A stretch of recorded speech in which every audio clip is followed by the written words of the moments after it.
So following on from the recent trend on this channel of looking at obscure cars, I thought that today we should look at something a bit more well known. So let me introduce you to the Vysser Dalia, which is based on the DAF Daffodil. Yeah, okay, it's another obscure one. But I'm just fascinated to see how these cars translate into lore-friendly vehicles for GTA 5. And this one is no different. And as you can probably hear, this thing sounds awful. Let me get in. So let me introduce you to the worst sounding and slowest car I have ever driven in this game.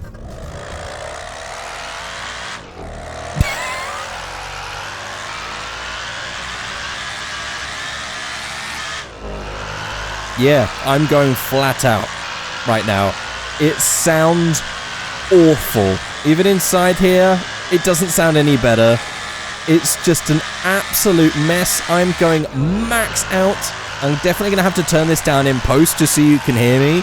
But just know that the sound of this engine is way higher than other cars in this game.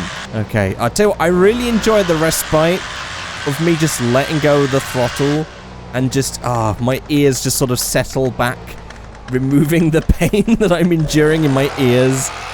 What a terrible, terrible car, but I love it. I love it because it's so terrible. I know many of you in the past have said in the comments that you hate seeing supercars being added into GTA because it's just the same thing rehashed over and over again, and you want to see more stuff like this. I mean, also, I love how much smoke is coming out of this.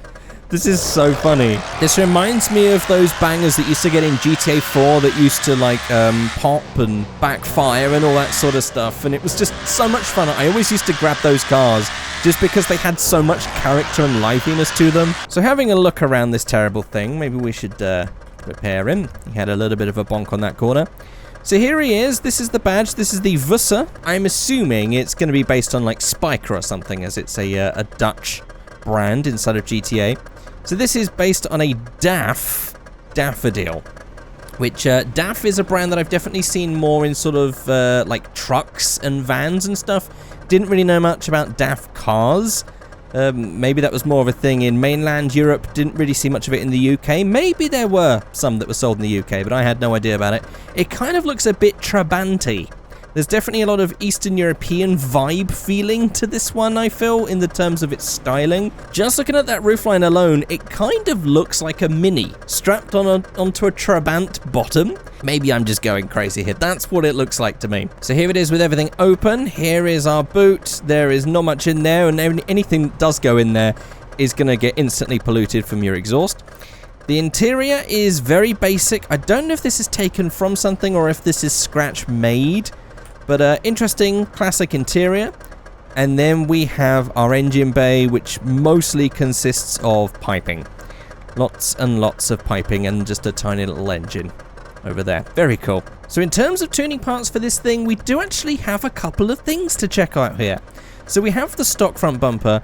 Then we have this one. I guess this is... maybe this one's the premium and this one is the economy one because it's like a plastic bumper. Maybe this is more of a facelift model, perhaps, where they tried to modernize it with a plastic bumper. I really like the original classic look, but I'm gonna do two builds with this one, so we'll do one of each style. So on the rear, it's the same story. We have this chrome bumper. We also have the black bumper. Again, I'm going to do that to match the front for this first build. On the grille options, we have the stock, and then we have the... oh...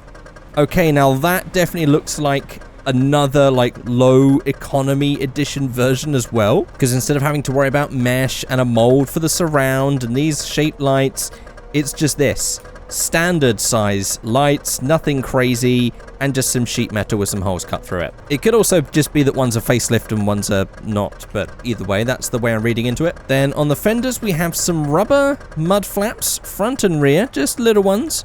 Right there, we can consider that a premium thing, perhaps. But actually, it probably won't go with the other build. So I'm going to keep it in this one. I say premium because like mud flaps would be maybe like an optional extra back then. On the roof, we have the luggage rack. Oh, that's a look. A look that I'm going to leave for the second build, I think. And then we have 6 levels of upgrade. And this is a car that I'm actually curious to see how much can be changed, because this is so slow. So I've brought it here to the airport to do an airstrip run, and let's just see how fast we can get this thing. Well, I was going to try and get the 0 to 60 on this thing. I have a feeling it's not going to make it. It's going to get close, but it's not going to make it. And that's 57 miles an hour as we hit that end line. So I'm now going to upgrade everything to upgrade 6, put race brakes on, race transmission. We'll also lower that suspension down, and we'll get the turbo as well. And now, let's see what it's capable of. Oh wow, it feels sprightlier. It still sounds terrible though. We are actually going to hit 60 miles an hour. Wow. That's a massive change. So we got to 57 by the time we hit the line before. And we are just about making 67 miles an hour. So that's a 10 mile an hour difference. And we definitely get there quicker. There's definitely some speed increase that's happened there. But it's still slow. It's still unbelievably slow. So to finish off the transformation for this one, I'm going to go to paints. I'm going to go to primary color. I'm going to go to matte. And make this matte grey. Because I kind of want to go for a hot rod style look on this one. It's going to match up with the bumpers as well. Just making it all dark looking. I really wish we can get rid of this chrome surround on the lights and on the boot lid. But we can't. So we'll have to cope with that. And the same with these. It would have been nice if we could make those black. But it's fine. So I'm going to go for the solid color smoothies with a bit of white wool as well on the tires. And make them red for the classic hot rod look. Then all I'm going to do is I'm just going to slam it. We're going to have to tuck that in a little bit there at the front. And I will say that these mud flaps are perhaps a little bit pushing it into the ground at this point. So I'm probably going to get rid of them. But there we have our hot rod inspired Dalia. What a fun car this is. I definitely think this has made it a lot meaner. It's definitely now, you can't lock it as much. It still sounds terrible. In fact, we can change that too. And so I've made it now sound like the Blade. It sounds so much quieter now. It kind of sounds odd because it's so quiet. It's just because the other engine sound was so stupidly loud. I think that's more fitting. There we go. We've done an engine swap. We've made it matte black. We've made it look like a hot rod with these smoothie wheels. Let's do one more because I want to do the classic look and stance it up and maybe do like a modern classic look. And so here they are together and I think they look amazing.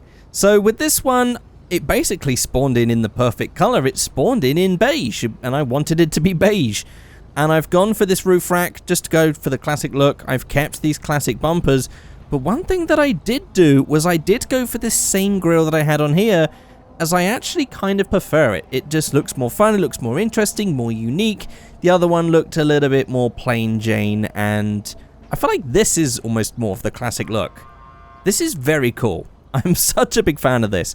And on these wheels, I just went for this sort of cool, funky, classic, sort of retro wheel, and slammed it down. I will say that the slamming seems a little bit odd each side. They're not entirely level, it feels, but that could just be me. I also had to shrink the wheels down. You can see they're a little bit smaller than that one to try and get it all to fit. But there is our little mini stance one, because it's very hard to do with these little flary things sticking out because of tire chunks and stuff. But there we go. There is our two builds of the Dalia. A very cool car, a very unique car, something that I think we should have more of inside of GTA. Just because they're fun. I mean, you can have whole racing leagues with these things just because of how slow and clunky they are. That sounds like fun to me. So I want you guys to let me know which build you think is better. Maybe you'd have done something different. Let me know in the comment section below. If you have watched this whole video, you can say swallow in the comment section below. And if you just want to see more builds and more stuff like this, there's going to be a video on the screen right now. That's a build video. Go and click it and watch more stuff like this. Otherwise, I'll see you next time. Goodbye.